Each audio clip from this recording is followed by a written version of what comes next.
I want to tell you about an essential vitamin you've probably never heard of.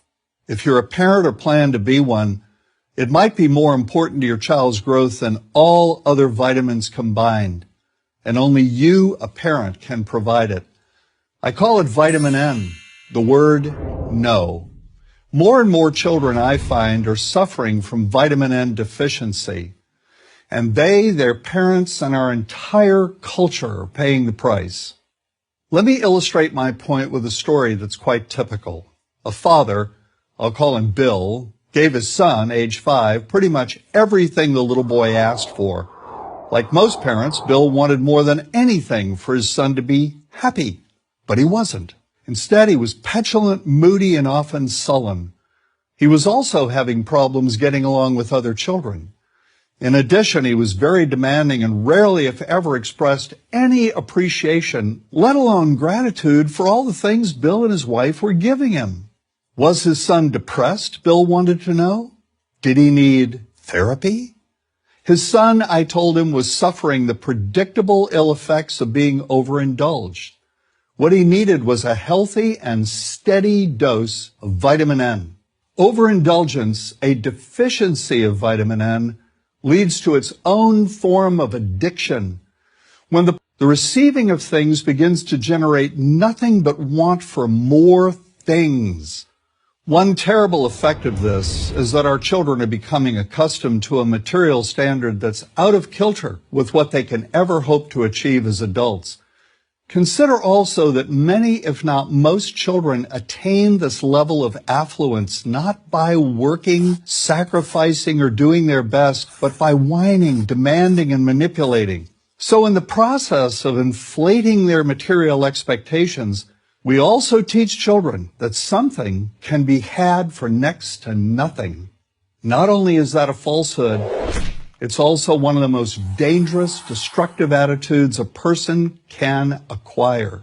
This may go a long way toward explaining why the mental health of children in the 1950s, when kids got a lot less, was significantly better than the mental health of today's kids. Since the 50s, and especially in the last few decades, as indulgence has become the parenting norm, the rates of child and teen depression have skyrocketed.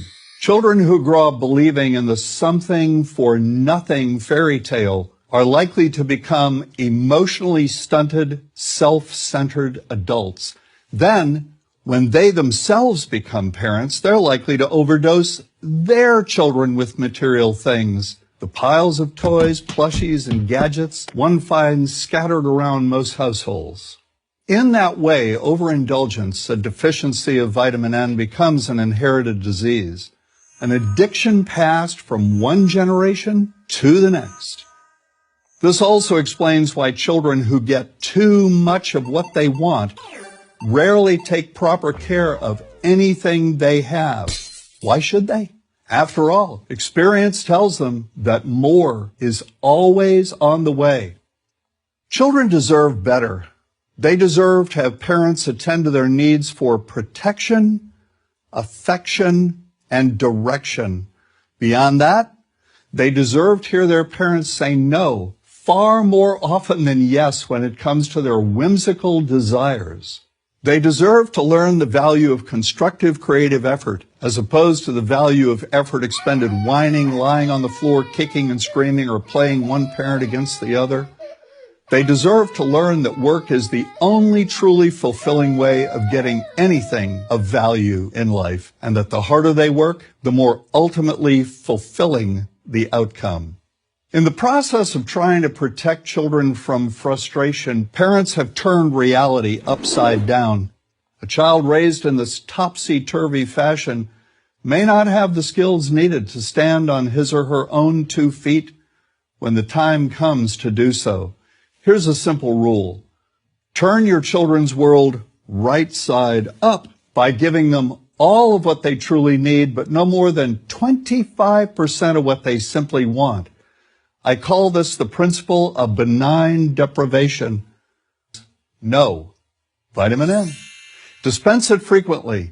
You'll be happier in the long run, and so will your child.